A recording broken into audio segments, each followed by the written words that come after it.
Hello, everybody.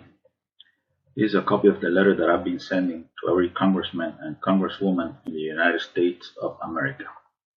December 20th, 2019. Greetings. If you're holding this letter in your hands, that means that it was not intercepted. That's good. My name is Nisin R. Lopez. I'm a 44-year-old Cuban-American artist based in Cutler Bay, Florida. I am contacting you in order to denounce a hideous crime that is being perpetrated against me here in USA. Contract stalking and electronic assaults sponsored by corrupt folks in positions of power. Yes, I am a watch-listed individual, a silent hit.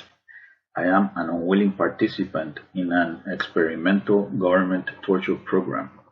I've been experiencing organized harassment sponsored by the authorities since January of 2011 until the present. This thing ruined my life. You might be saying to yourself, what exactly is organized harassment? Well, this is not easy to explain. Covert harassment, organized group stalking, community-based mobbing, proactive policing, or managed aggression is pretty much a form of political repression, extrajudicial punishment.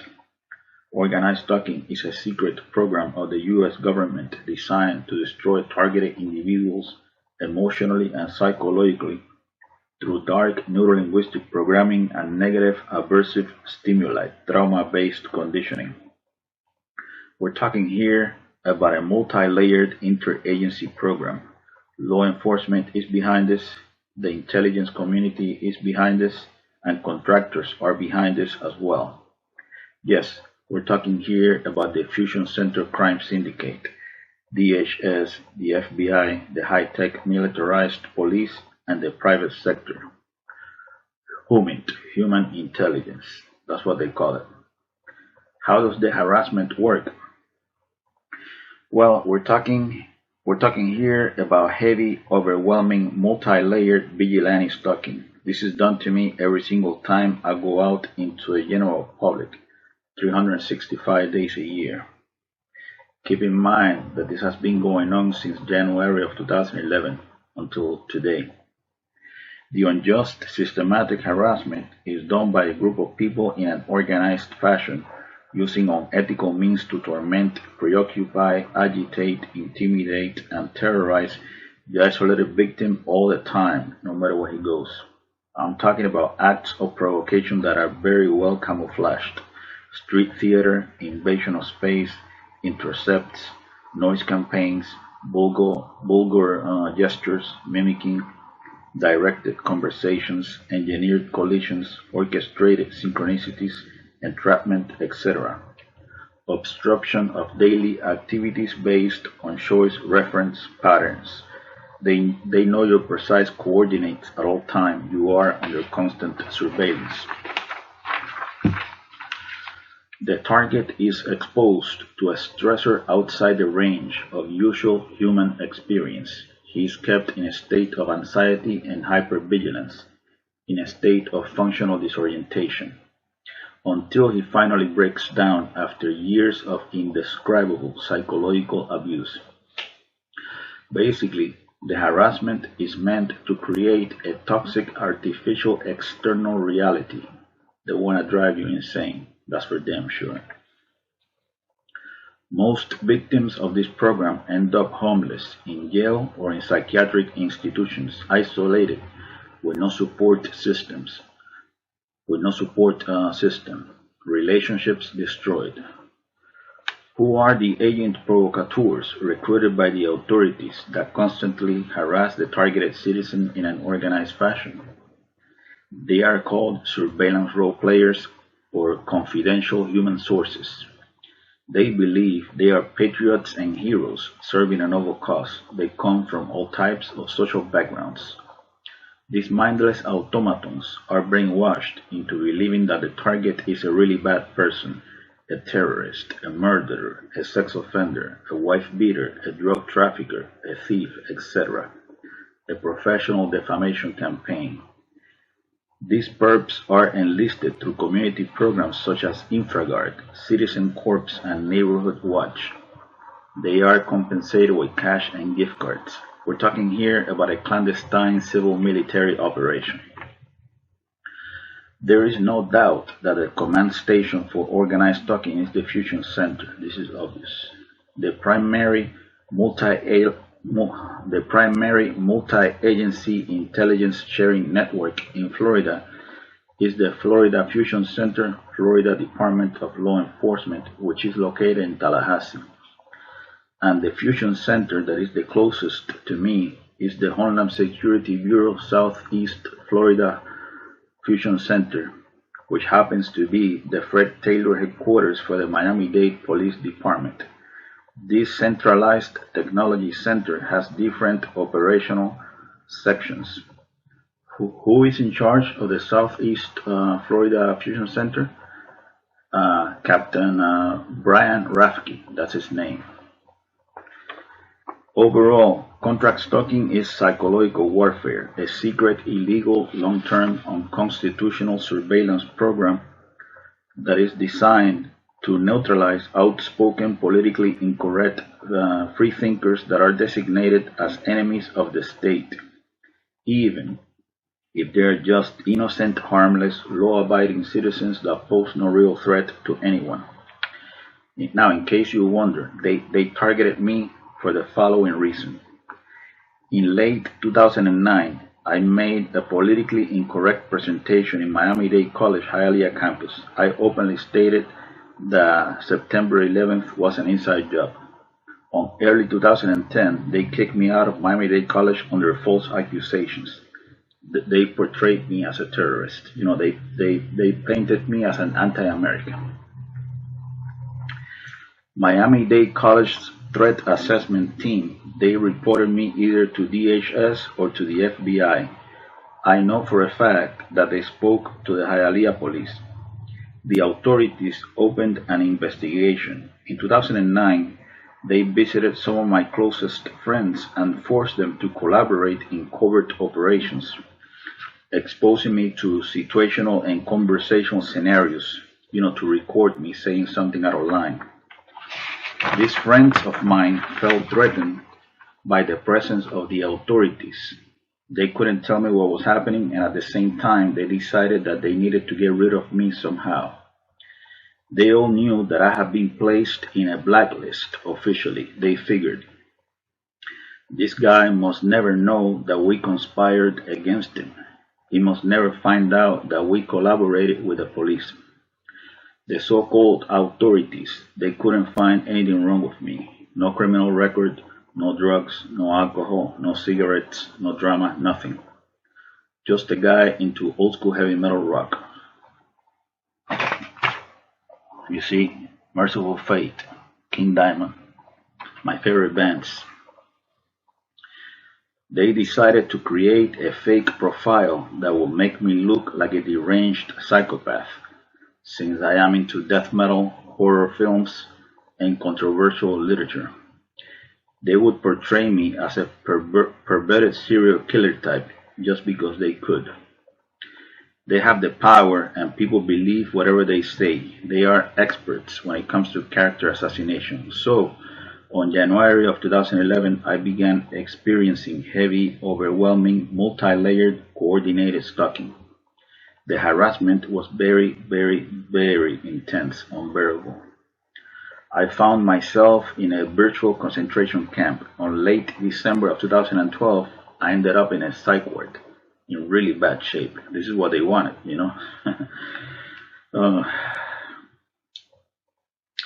So here's what this all comes down to.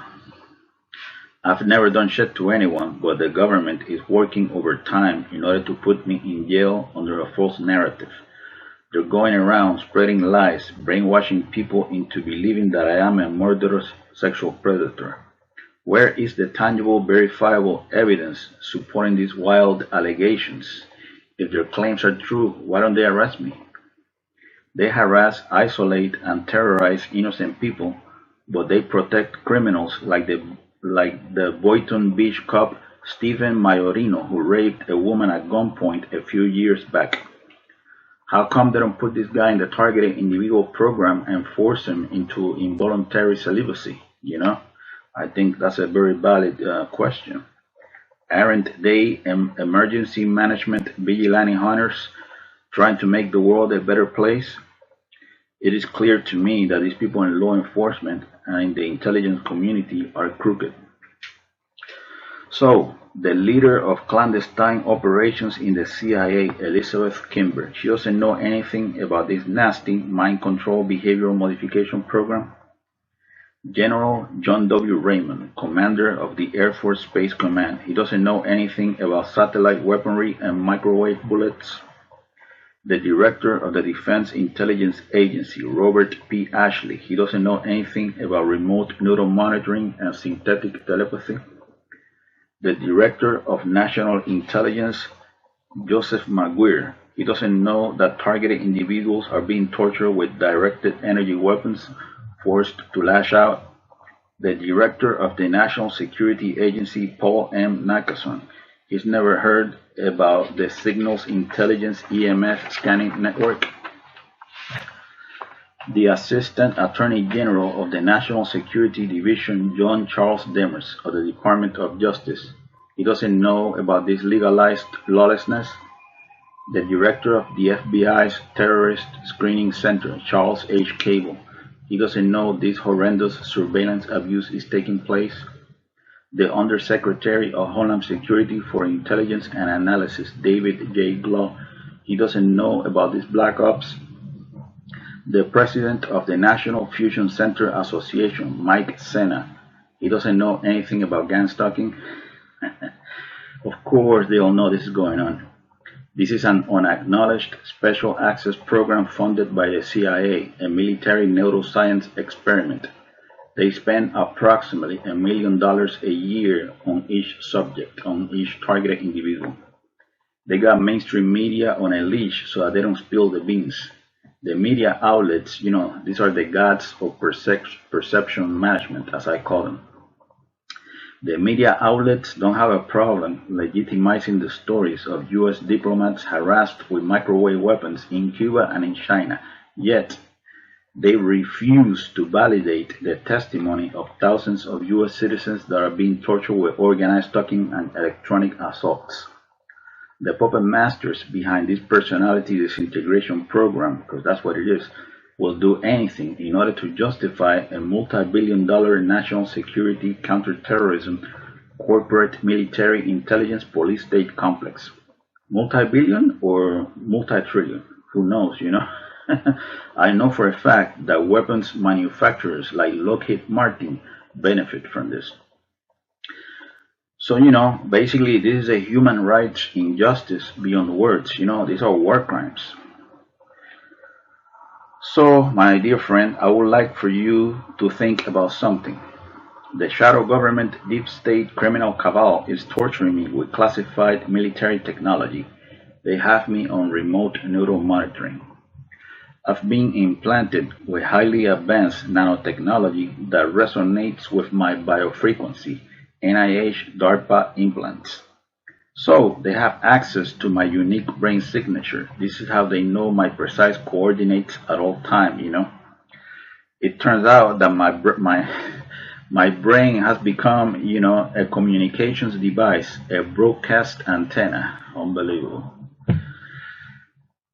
This means, in practical terms, that a guy sitting in front of a monitor in the intelligence section of the Homeland Security Bureau, Southeast Florida Fusion Center, can see my decoded thoughts in real time, audio-visual info in digital format.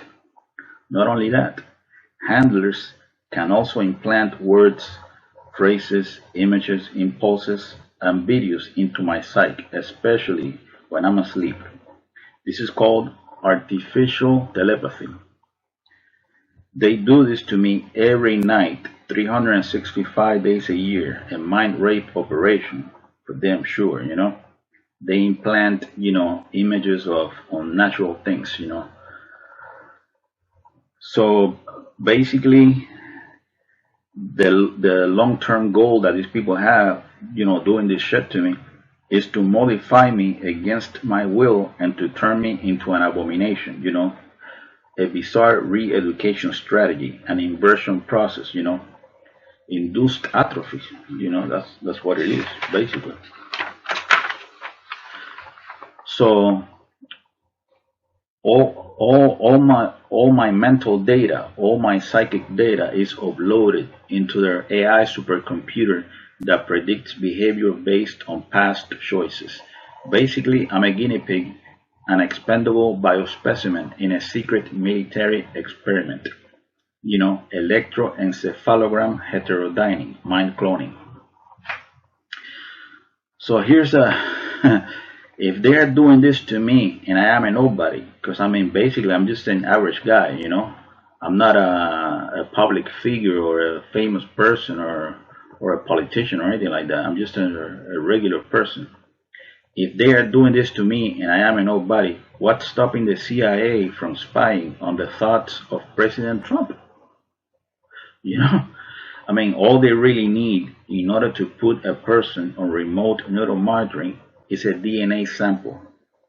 They implant the human test subject with invasive devices, nanotech. I mentioned that already.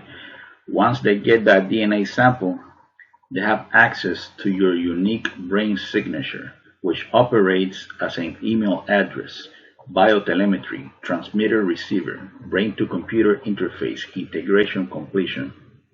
They have a digital map of your brain, computer-generated brain mapping. In the same way that your fingerprints, you are the only person in this planet that has, these fingerprints. Using that analogy, your brain wave, have a signature that is unique. You're the only person on planet Earth that has that brain signature.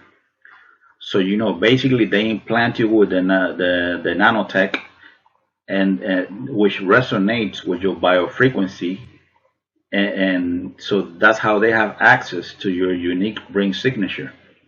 And then the nanotech amplifies basically those electromagnetic frequencies and transmits that information, to their supercomputer. So basically, your brain operates as a communications device, as a broadcast antenna. I understand that this is hard to believe, but this technology is real. This is classified military technology. This futuristic technology of DoD flavor is so powerful that they can even use it to control sleep patterns.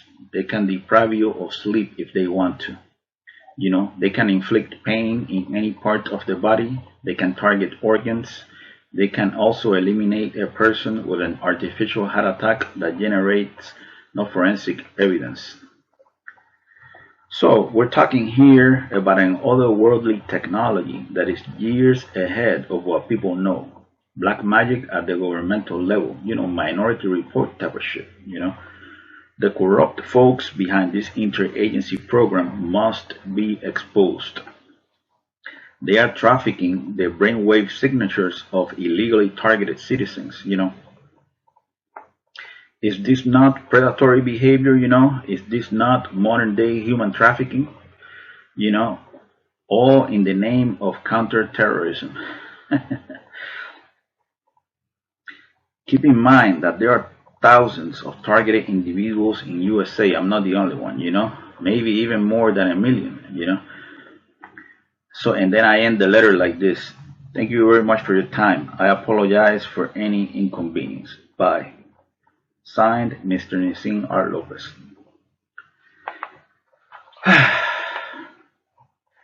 To this day, I still can't believe that this shit happened to me in the United States. Unbelievable. Wish me luck.